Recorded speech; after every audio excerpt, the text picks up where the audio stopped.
Title: German Measles, Understanding Rubella. Meaning: today, we're discussing German measles, which is also known as rubella.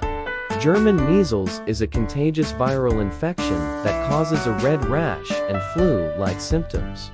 It's important to understand this condition for the sake of health and prevention.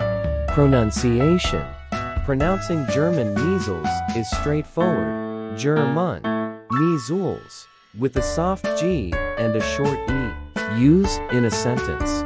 For example, vaccination against German measles is crucial in preventing the spread of the virus and its potential complications, especially for pregnant women.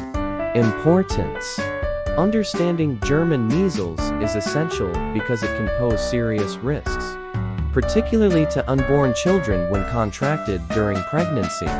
Vaccination and awareness are key in preventing its spread.